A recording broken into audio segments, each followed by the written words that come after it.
Mais bonjour, on est ici à l'exposition de Barbara Piatti, Cuba, Iran, méandre de la vie et Sicile. Et moi-même, je suis une artiste, peintre, conteuse, voyageuse. Donc c'est pour ça tous ces différents pays. C'est avec plaisir que je vais vous parler de ce voyage pictural qui nous amène loin, sans quitter les murs de la galerie, sans passeport et sans visa. Le titre de l'exposition est une promesse de contraste et de découverte. En effet, Barbara Piatti, donc moi-même, rejoint des résidences d'artistes dans différents pays. J'y séjourne plusieurs semaines pour peindre en immersion ceux qui l'entourent et ceux qui l'inspirent. De Cuba, on peut passer à côté parce que là, on va du Cuba. Je vous offre l'éclat des couleurs. Je vous offre l'éclat des couleurs, la chaleur, de la vie quotidienne, l'énergie des rues et l'originalité des architectures, notamment espagnoles. Sauf ces deux-là, ça c'est l'architecture communiste, qui est bien différente de ce que vous voyez de l'autre côté. Ça c'est vraiment le vieux Havana avec l'architecture espagnole.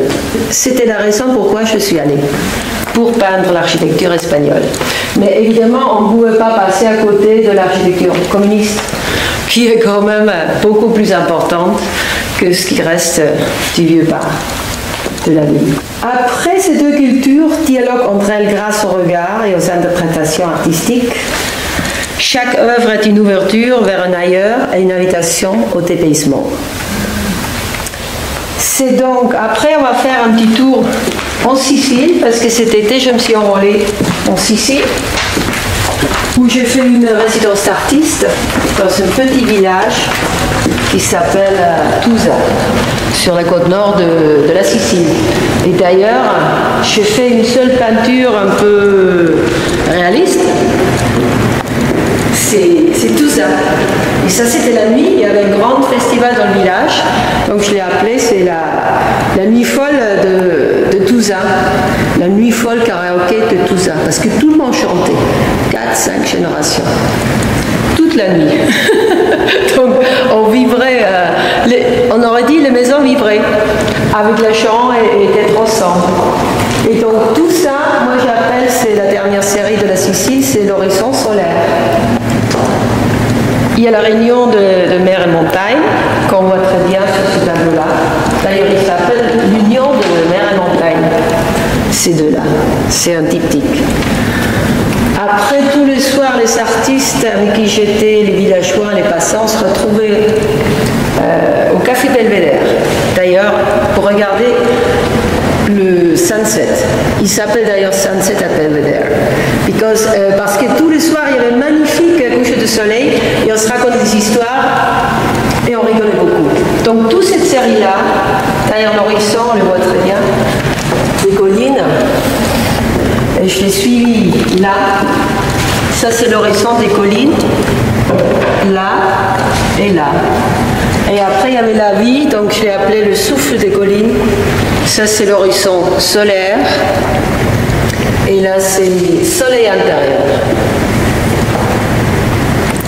Et ici, on a, puisque le petit village est au bord de la mer, mais sur la colline, ça, c'est la fête en mer.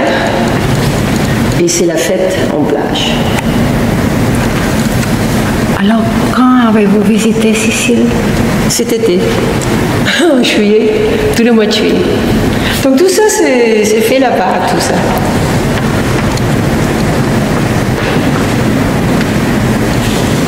Et donc, voilà. On a encore une petite pièce d'Iran, Cuba, la Sicile et méandre de la vie. Ça veut dire, mais dans la vie, il y a des virages, il y a des choses qui arrivent. C'est pas toujours tout droit. Donc ici, c'est un peu ça. C'est encore 2-3 petites peintures de Cuba, mais plus modernistes ou plus abstraits, si on peut dire, parce que quand on monte sur le toit de la Havane, on regarde du haut, c'était une grosse poubelle, on peut dire. On ne voyait pas grand-chose.